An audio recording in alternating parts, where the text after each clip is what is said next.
بسم اللہ الرحمن الرحیم۔ جب حضرت ابو ذر رضی اللہ تعالیٰ عنہ نے بلال کو کہا، اے کالی کلوٹی ماں کے بیٹے، اب تو بھی میری غلطیاں نکالے گا، تو بلال یہ سن کر غصے اور افسوس سے بے قرار ہو کر یہ کہتے ہوئے اٹھے، خدا کی قسم میں اسے ضرور بالضرور اللہ کے رسول صلی اللہ علیہ وآلہ وسلم کے سامنے اٹھاؤں گا۔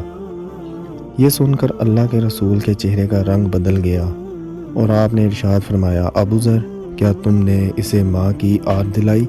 تمہارے اندر کی جہالت اب تک نہ گئی؟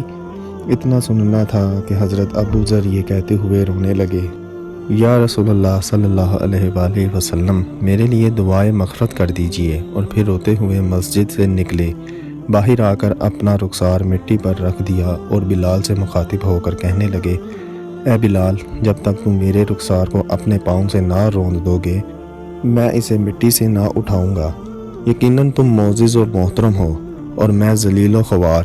یہ دیکھ کر بلال روتے ہوئے آئے اور ابو ذر سے قریب ہو کر ان کے رخسار کو چوم لیا اور بے ساختہ ہو کر فرمایا، خدائے پاک کی قسم میں اس رخسار کو کیسے رون سکتا ہوں جس نے ایک بار بھی خدا کو سجدہ کیا ہو۔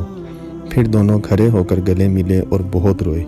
صحیح بخاری نمبر 31۔ اور آج ہم ایک دوسرے کی ہزاروں بار دل آزاری کرتے ہیں، مگر کوئی یہ نہیں کہتا کہ بھائی معاف کریں، بہن معذرت قبول کریں۔ یہ سچ ہے کہ ہم آئے دن لوگوں کے جذبات کو چھنی کر دیتے ہیں، مگر ہم معذرت کے الفاظ تک زبان سے ادا نہیں کرتے، اور معاف کر دیجئے جیسا ایک عدد لفظ کہتے ہوئے بھی ہمیں شرم آتی ہے۔ معافی مانگنا عمدہ ثقافت اور بہترین اخلاق ہے، جبکہ کئی لوگ سمجھتے ہیں کہ یہ خود کی بے عزتی ہے۔ ہم سب مسافر ہیں اور سامان سفر نہایت ہی کم ہے۔ ہم سب دنیا اور آخرت میں اللہ سے معافی اور درگزر کا سوال کرتے ہیں۔ اللہ ہمیں معاف کرے۔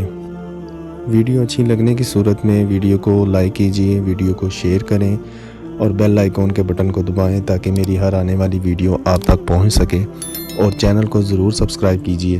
خدا حافظ۔